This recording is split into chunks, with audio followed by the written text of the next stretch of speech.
Hello बच्चों, पहला question जो हमारा हीट एंड थर्मोडायनेमिक्स टॉपिक से है, उस पहले क्वेश्चन में आप लोग देख रहे होंगे दो बॉक्सेस हैं। थर्मल कंडक्टिविटी का सीधा सीधा क्वेश्चन है, बहुत ही कॉमन क्वेश्चन माना जाता है इसको, जिसमें सीरीज कॉम्बिनेशन और पैरेलल कॉम्बिनेशन है। क्वेश्चन ऐसा है, अ, मैं आपको पढ़ के सुनाता हूँ। Two rectangular blocks having identical dimensions can be arranged in configuration। Identical dimension यानी लेंथ और एरिया सेम है, बस कंडक्टिविटी के और 2k है। Temperature difference between the ends along x axis same in both the cases, यानी जो भी यहाँ है T1 T2 वो यहाँ भी T1 T2 है, यानी डेल्टा T सेम होगा, it is T2 minus T1। It takes 9 seconds to transport a certain amount of heat from the hot end to cold end in configuration 1। Time of transportation second। तो बेटा heat transfer rate होता है के A delta T upon delta X. इसको हम लोग ऐसे represent करते हैं, delta T upon R thermal.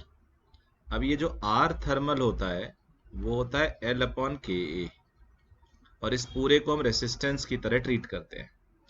अब ये पहला सीरीज हो गया, ये रेसिस्टेंस यानी ये R1 और R2, और पैरेलल हो गया ये रेसिस्टेंस R1 R2, बिल्कुल रेसिस्टेंस की तरह इसको हम पढ़ते हैं। अब यहां से अगर देखा जाए तो हीट सेम अमाउंट है, और इस डायग्राम से देखो तो जो टाइम है वो डायरेक्टली प्रोपोर्शनल टू रेसिस्टेंस है। Time is directly proportional to resistance, because वो भी टाइम भी नीचे है, आर भी नीचे, बिकॉज डेल्टा टी भी फिक्स है और हीट भी फिक्स है। तो सीरीज में यानी कॉन्फ़िगरेशन 1 में R1 प्लस R2 जोड़ देंगे, और ये आएगा L अपॉन के ए plus L upon 2k।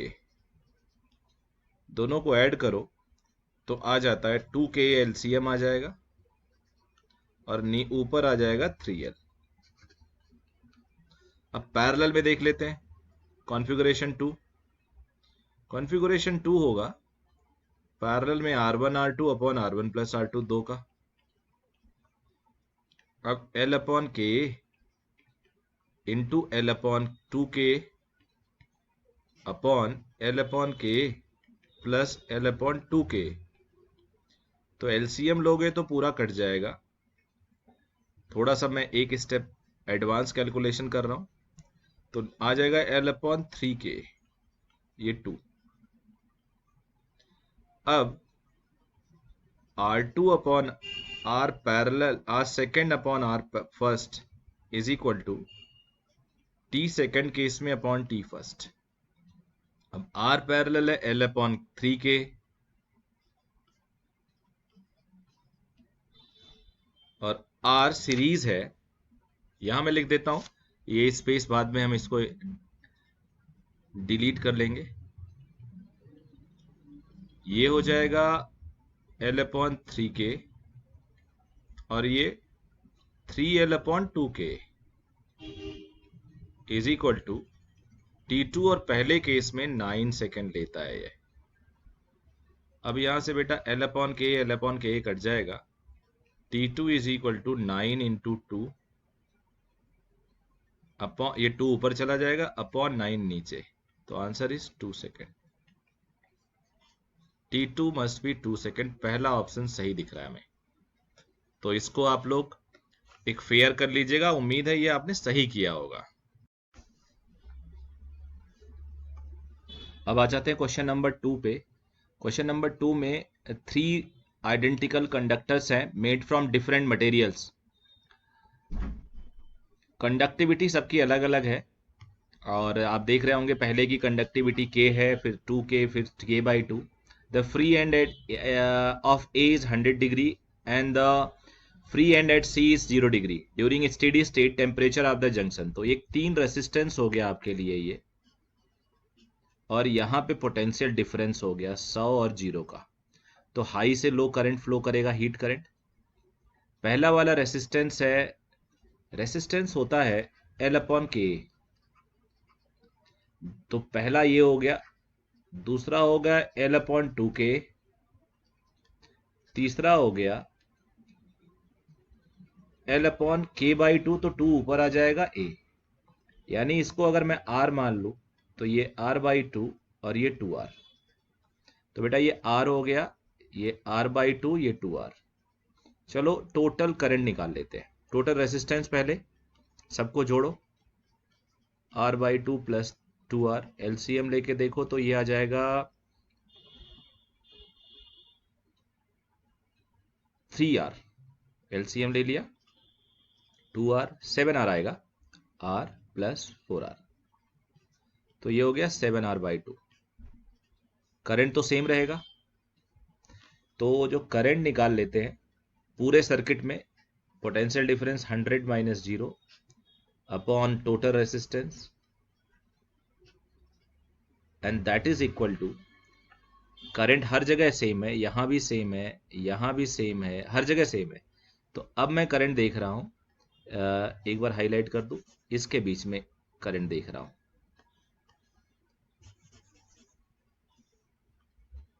Colour change कर लेता हूं, थोड़ा सा आपके लिए इजी रहेगा। इसके बीच में तो ये होगा 100 minus T upon R. Current हमेशा इक्वेशन लिख सकते हो, इनके बीच में लिख सकते हो। यहां का टेम्परेचर T1 लो तो इसके बीच में लिख सकते हो। पोटेंशियल डिफरेंस अपॉन आर, यहाँ temperature difference upon R, R से आर कैंसिल हो गया, 2 ऊपर चला गया, 200/7 is equal to 100 minus T. T को लेफ्ट ले आओ, 200/7 को राइट ले जाओ, तो ये हो जाएगा 700 माइनस 5, 200, 500/7, तो 7 हो गया, 171 समथिंग आएगा। So 2 option is the right answer.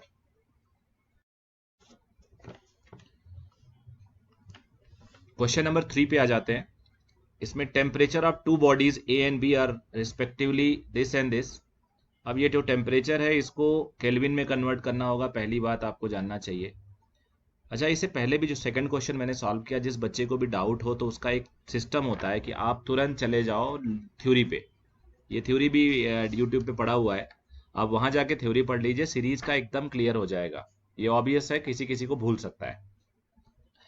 Ratio of H A is to H B चाहिए, यानी रेट ऑफ हीट चाहिए। बेसिकली स्टीफन लॉ कहता है dQ/dt is equal to E/A sigma T to the power 4।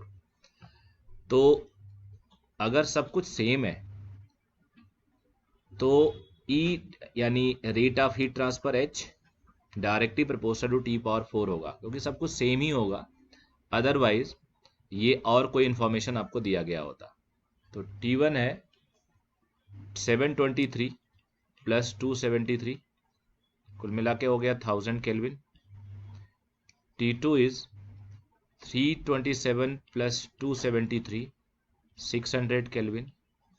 तो अब H1 upon H2 हो जाएगा, H2 है ये, T1 अपॉन T2, A है तो A भी लिख लो, कोई दिक्कत नहीं है, TA अपॉन TB लिख लो, कोई दिक्कत नहीं है, पावर 4। अब 1000/600, 1000/600 को तुम लिख सकते हो, 2 जीरो तो काट दो, 5/3 का पावर 4। तो 3 का पावर 4 तो 81 होता है, इट्स वेरी इजी। 5 का पावर 4, 5 इंटू 5 25, 25 का square 625, so this should be the answer. कितना आसान है ये। Question number 4, two sphere of radius 8 centimeter, 2 centimeter are cooling their temperature this and this respectively, find the ratio of energy radiated by them in same time। यानी ये भी Stephen law है, but यहाँ sphere है तो area भी dependency में आ गई है। एरिया डिपेंडेंसी में आ गई तो कैसे सॉल्व करेंगे, dQ/dt, इसको H मान लेते हैं, E/A sigma T to the power 4। अब एरिया होता है 4πr², यानी ये यहां आ जाएगा, बाकी सब सेम है, तो H1 अपॉन H2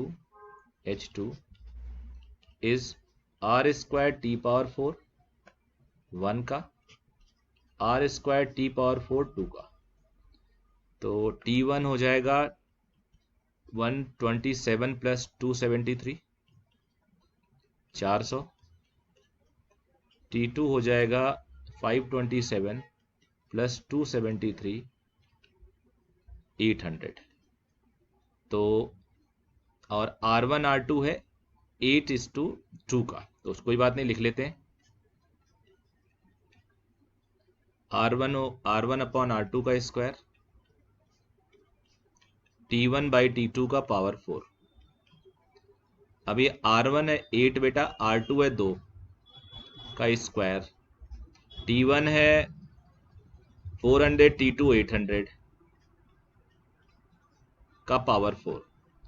तो ये हो गया 4 का square 16, because 8 upon 2 is 4, and ये 1/2 का पावर 4, तो ये भी 16 हो जाएगा। 16 into 1/16, you will get answer 1। So 1 should be the right answer. I hope ये आपको क्लियर हो गया होगा। 2 क्वेश्चन एक कॉन्सेप्ट पे, जो आपका कॉन्फिडेंस और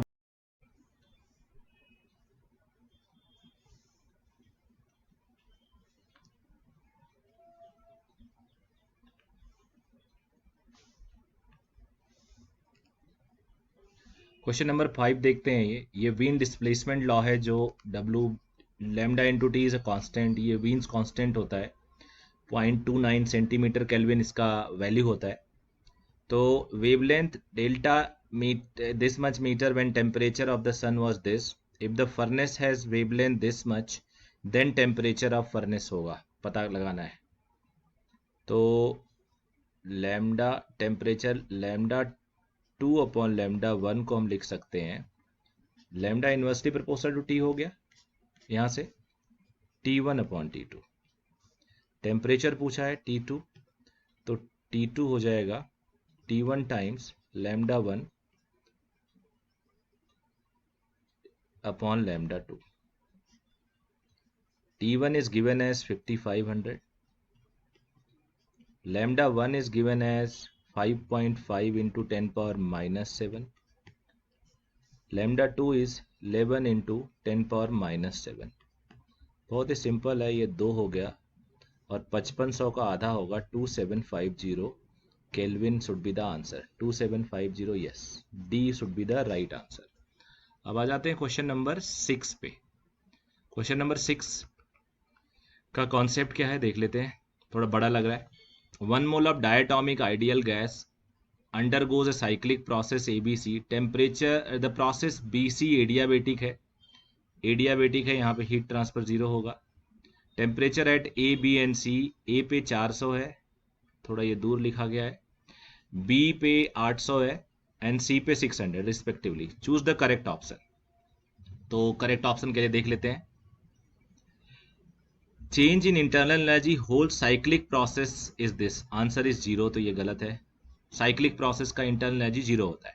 change in internal energy in the process CA, C से A तक का देख लेते हैं। Delta U CA n CV delta T, delta T होगा A का टेम्परेचर माइनस 600 C का टेम्परेचर, तो ये नेगेटिव आएगा, तो ये भी गलत हो गया। Change in internal energy of the process AB, A से B देखते हैं।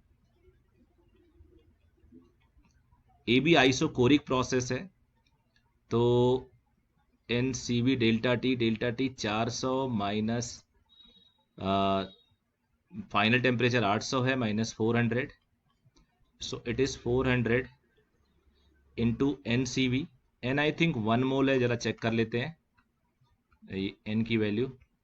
1 मोल डायटोमिक, तो डायटोमिक का CV निकालना इजी है। 400 हो गया, 1 मोल CV होता F/2 इंटू R। डायटोमिक के लिए F होता है 5, तो 5/2, तो 400 इंटू 5/2 इंटू R, तो ये हो गया 200, इट शुड बी 1000 R, और दिया है AB का माइनस 350, तो ये गलत हो गया। BC प्रोसेस देखते हैं। NCV, N1 है, CV 5/2 R, अभी अभी देखा हमने। डेल्टा T 600 माइनस 800, B से C तक, तो हमेशा फाइनल टेम्परेचर माइनस इनिशियल लिखा जाता है। फाइनल सी का है 600, इनिशियल 800 है, तो -2 हो गया ये, -200 इंटू 5r/2, तो -500r should be the answer, यानी ये डी आंसर। वैसे भी पहले तीनों हमने एलिमिनेट कर लिया था तो डी ही बचा था, तो D should be the right answer. अब आ जाते हैं क्वेश्चन नंबर 7 पे। क्वेश्चन नंबर 7 भी इंटरेस्टिंग है। जो भी ग्राफ वाले क्वेश्चंस होते हैं थोड़े इंटरेस्टिंग होते हैं। 1 मोल हो गया पहले, तो n is equal to 1।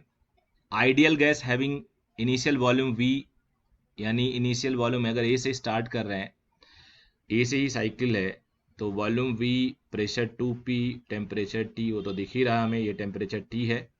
Undergo the cyclic process as shown. Net work done in the cycle.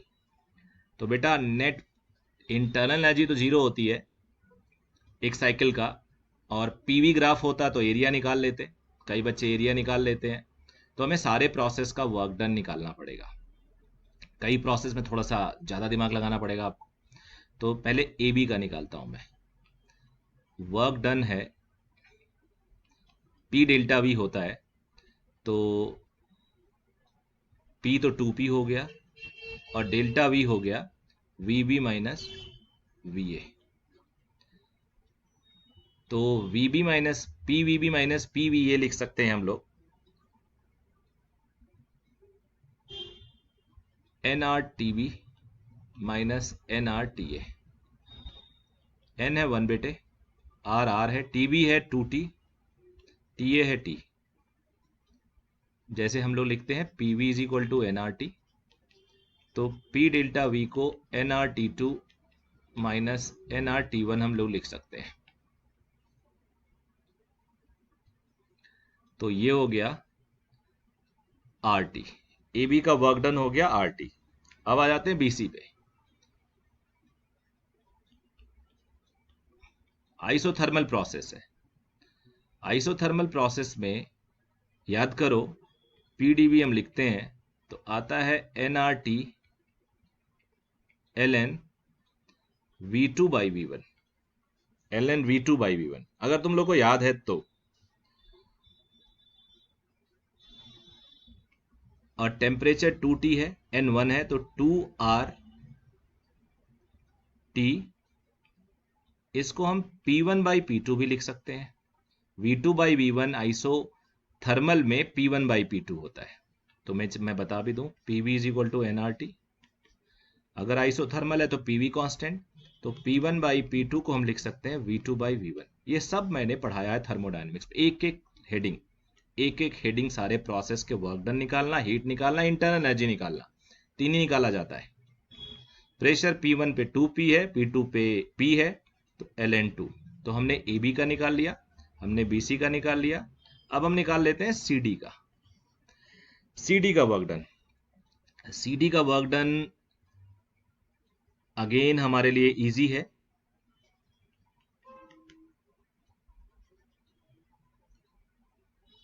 P delta V होगा, जिसे हम NR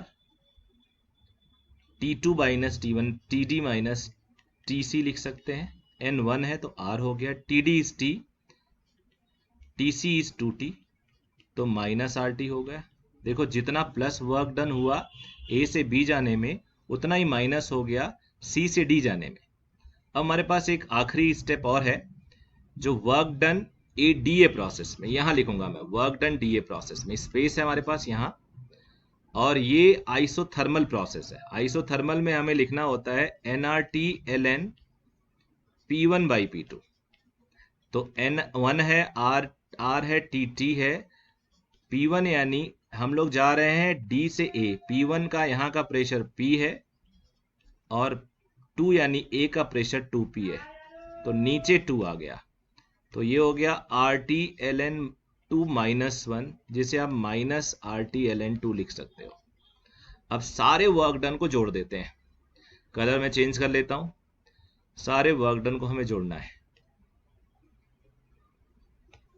यहां पे मैं स्पेस बना के लिखता हूं वर्क डन। एक का वर्क डन RT है, एक का वर्क डन है 2RT ln 2, एक का माइनस RT, एक का माइनस RT ln 2। अब आर टी गया, 2 RTLN2 माइनस RTLN2, आंसर आ गया RTLN2।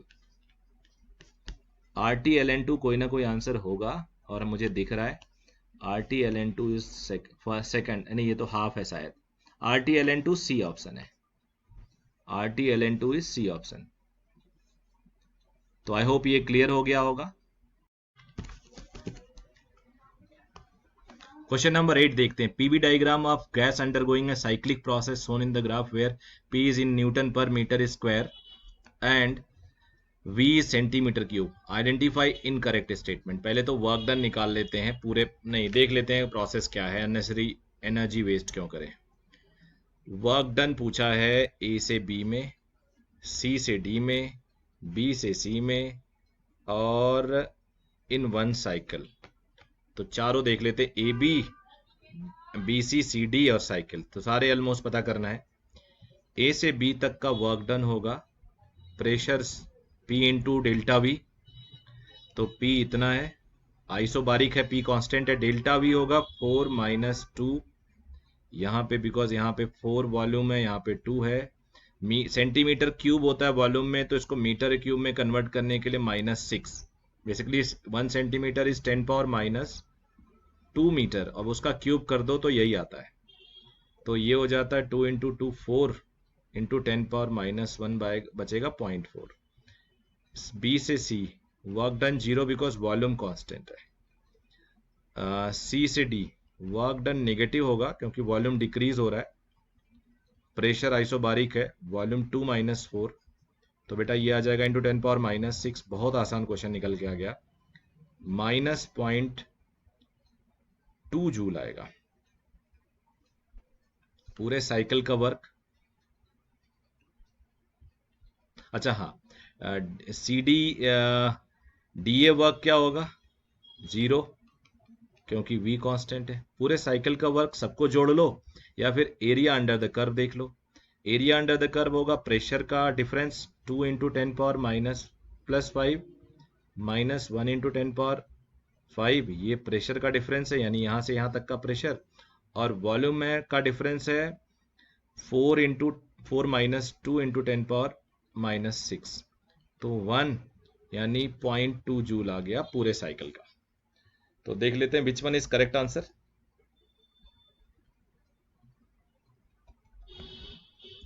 ए से बी तक का 0.4, आई थिंक हमारा 0.2 आया था, या देख लेते हैं कितना आया था 0.4 ए से बी। यस सही लग रहा है, पहला तो सही हो गया, लग क्या सही रहा है ये। सी से डी, सी से डी है -0.2, सी से डी है -0.2, तो दूसरा गलत हो गया। सारे ऑप्शन देखने चाहिए, ये सही ये गलत। बी से सी नो वर्क, देख लेते हैं। बी से सी नो वर्क, ये भी सही है, हमें बेसिकली इनकरेक्ट बताना है। बी से सी नो वर्क, ये भी सही है, ये भी सही है। Net work done by the gas in 1 cycle, वो भी सही है 0.2 जूल, तो net work done is also correct, ये भी सही है। तो this one is incorrect statement. अब आ जाते हैं क्वेश्चन नंबर 9 पे। Ideal gas is taken from point A to point B as shown in the PV diagram, keeping the temperature constant. Work done in the process. Work done हमेशा होता है area under the curve, तो दोनों curve का area निकाल लो, इसको A1 बोल दो, इसको A2 बोल दो, इजी रहेगा। पीवी ग्राफ में यही आसानी होती है। A1 है हाफ बेस, बेस है VB minus VA into height, height है PA minus PB। A2 rectangle है, रेक्टेंगल का होता height into volume, height PB है। दोनों को ऐड करने के लिए VB माइनस VA कॉमन ले लो, बचेगा half PA minus half PB plus PB। तो प्लस PB में से हाफ PB माइनस करो तो हाफ PB बचेगा।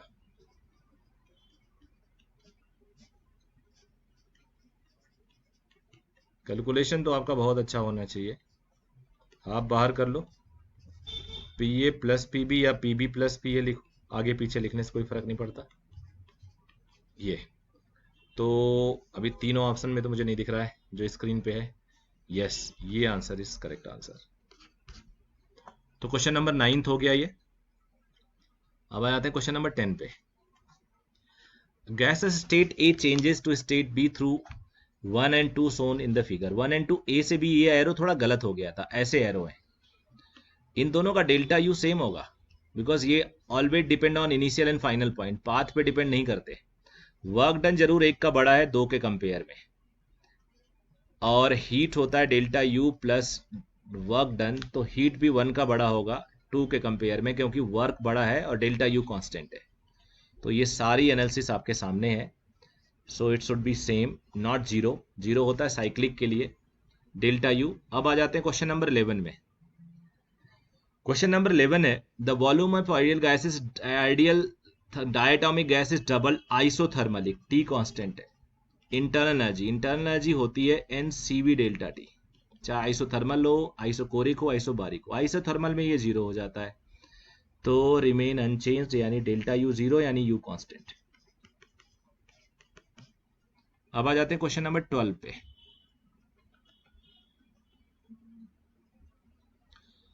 When 2 mole of oxygen is heated at 0 degree to 10 degree at constant volume, its internal energy changes this. What is the molar specific heat of oxygen at constant volume?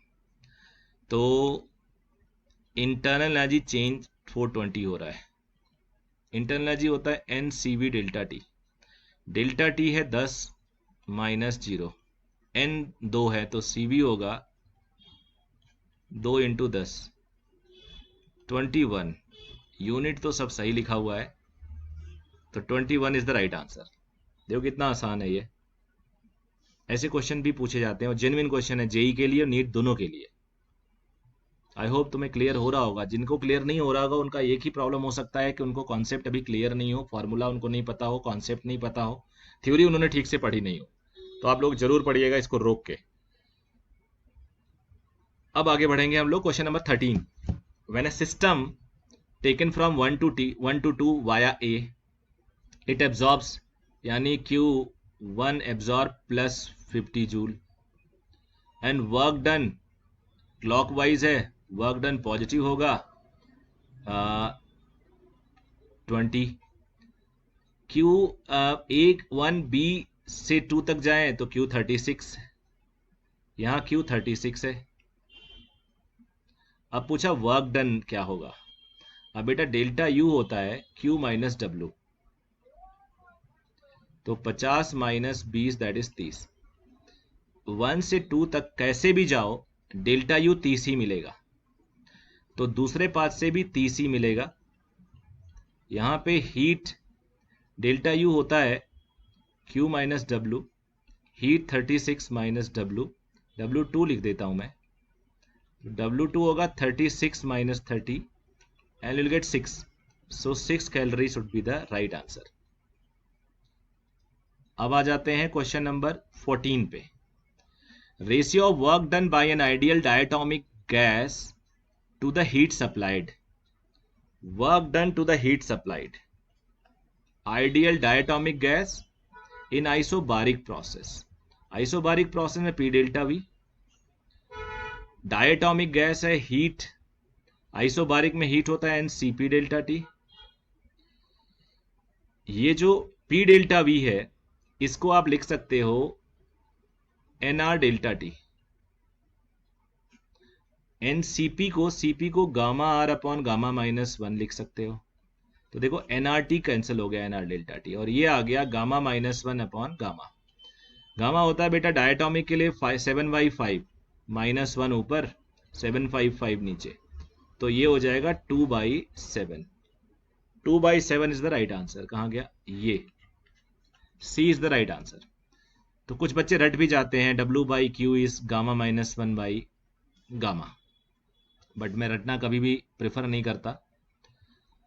Find the work done by the gas in process ABC, यानी ABC के नीचे का पूरा area, ये अब इस area को निकालने के लिए टोटल निकाल के बगल वाला ये वाला माइनस कर दो, ये दोनों जो डॉटेड है, या इसी को छोटे छोटे टुकड़ों में बांट लो, थोड़ा आसान हो जाएगा। तो मैं टुकड़ों में बांट के बता देता हूँ, कई मेथड्स हो सकते हैं। एरिया निकालना है, बस समझ लो तुम लोग। एक एरिया इसका निकाल लेते हैं, इसको A1 बोल देते हैं। एक एरिया इसको निकाल देते हैं, A2 बोल देते हैं, और एक रेक्टेंगल A3 बोल देते हैं।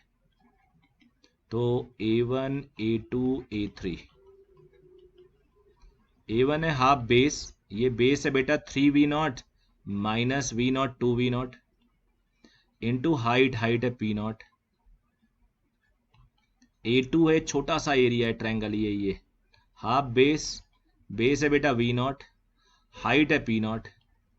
A3 ये रेक्टेंगल है, ये बड़ा सा ये और ये होता height 2P0 into width V0। तो ये हो गया 3P0 V0 plus half P0 V0, तो 7/2। ये आंसर है। क्वेश्चन नंबर 16 आ जाते हैं। For one complete cycle of thermodynamic process gas shown PV diagram which of the following is correct. ये डेल्टा ई इंटरनल एनर्जी है, तो इंटरनल एनर्जी जीरो होती है साइक्लिक प्रोसेस में, तो ये हो सकता है या ये हो सकता है, ये दोनों नहीं हो सकते।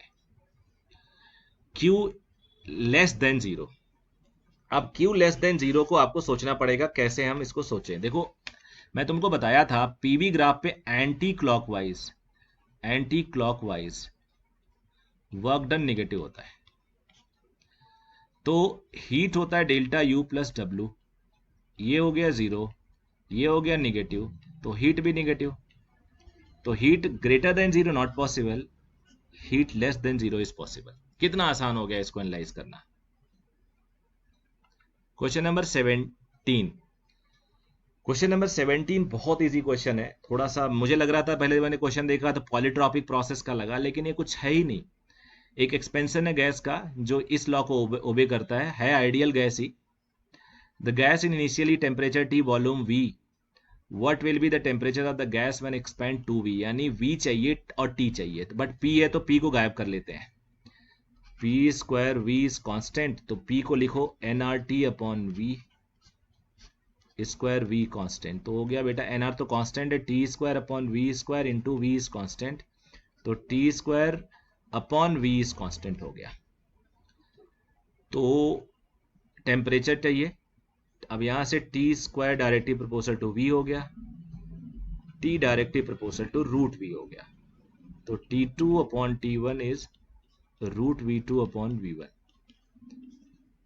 V2 is 2V, V1 is V, तो V कट गया, T2 is T1 root 2, T1 T था तो T root 2 is the answer. देखो कितना आसान है। क्वेश्चन नंबर 18 आ जाते हैं। Find out the amount of work done to increase the temperature of 1 mole of an ideal gas by 30 degree. N is 1, delta T is 30। If it expand under this, तो बेटा volume है, थोड़ा सा तुम्हें दिमाग लगाना पड़ेगा। Volume is constant times T to the power 2/3। Work done होता है PdV। अब वॉल्यूम तो हमें पता चल गया है, वॉल्यूम से हम लोग P निकाल सकते हैं। P is equal to ideal gas ये भी है 1 मोल है, nRT अपॉन V होता है, N1 है तो RT V हो गया K T to the power 2/3। तो ये हो गया RR कट गया,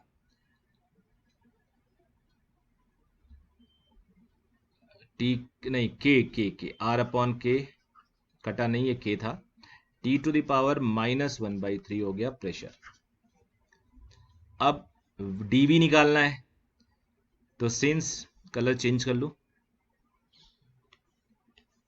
V is equal to K times T to the power 2/3, differentiate करो,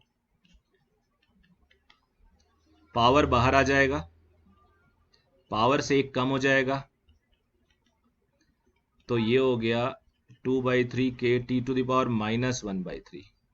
तो dV is equal to 2/3 K T to the power -1/3 dt।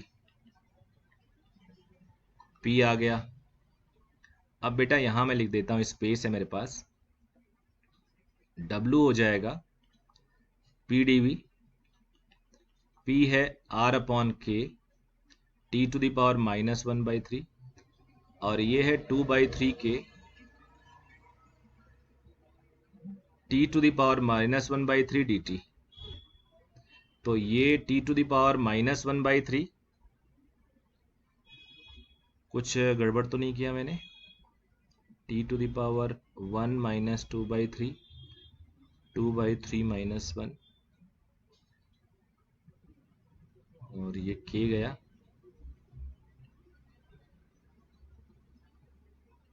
एक जगह कुछ गड़बड़ हो सकता है, चेक करते हैं। V is equal to KT to the power 2/3, ऊपर आया प्रेशर में तो -1 - 2/3 नहीं, यहाँ पे प्लस आएगा, प्लस आएगा, प्लस आएगा, यस। तो ये प्लस हो गया। अब ये +1/3 और -1/3 is 1 T to the power 1। तो अब ये 2/3 R कांस्टेंट बाहर हो गया, dt का लिमिट 0 से 30 डिग्री का चेंज आया, तो 2/3 R इंटू 30 डिग्री का चेंज, और ये 20 R should be the right answer. देखते हैं ऑप्शन में है, यस। थोड़ा सा मैथमेटिकल क्वेश्चन है, बट ऐसा क्वेश्चन जरूरी है, जेई में तो बहुत जरूरी है। अब आ जाते हैं क्वेश्चन नंबर 19 पे। An ideal heat engine working between temperature T1 T2 has efficiency sigma, the new efficiency of both sources and sink temperature doubled. Basically ये नहीं दिया हुआ केल्विन एट डिग्री सेल्सियस में, केल्विन में डबल होना सही होगा यहाँ पे। अब अगर एफिशिएंसी देखा जाए तो 1 माइनस सिंक का टेम्परेचर अपॉन सोर्स का, अगर दोनों का डबल भी कर दिया जाए तो 1 माइनस 2T1 अब 2T2 अपॉन 2T1, तो 2 कैंसिल हो जाएगा, it will remain in eta 1 only. So there is no change after doubling, same amount से टेम्परेचर चेंज करने से कोई फर्क नहीं पड़ता। अब आ जाते हैं क्वेश्चन नंबर 20 पे। 20 से पहले थोड़ा सा स्पेस में क्रिएट कर लूं। 20 क्वेश्चन है हीट पंप पे, जिसे हम रेफ्रिजरेटर कहते हैं। रेफ्रिजरेटर में आपको पता है कोफिशिएंट ऑफ परफॉर्मेंस लिया जाता है, वहां पे इफिशियंसी नहीं लिया जाता। तो कोफिशिएंट ऑफ परफॉर्मेंस के लिए COP लिखते हैं या बीटा लिखते हैं। मैं ऐसे याद कराता हूं बच्चों को, T lower upon T higher minus T lower. T freezer temperature है लोअर -13 डिग्री, 273 इसमें ऐड करो तो 260 आ जाता है। कोफिशिएंट ऑफ परफॉर्मेंस 5 है, तो ये 5 है, T लोअर 260 हो गया, T higher minus T lower, तो T higher minus 260 is equal to 260 upon 5, तो ये करोगे 52 आ गया, और T हायर हो जाएगा 52 प्लस 260, 52 प्लस 260 कितना निकल के आता है? 312 केल्विन। आंसर डिग्री से, केल्विन में 312 तो है नहीं, तो 312 केल्विन को डिग्री सेल्सियस में कोशिश करते हैं बदलने की। थोड़ा स्पेस क्रिएट कर लें, ये नीचे वाला स्पेस खाली करना पड़ेगा। T higher is given as 312 kelvin minus 273 कर दो, तो 27 plus 12 39 degree Celsius should be the answer. I hope काफ़ी लर्निंग एक्सपीरियंस रहा होगा इससे, बहुत ही मज़ेदार टॉपिक था ये। आई होप अब कुछ हद तक तो तुम लोग का क्लियर हो गया होगा बेटा। Thank you very much.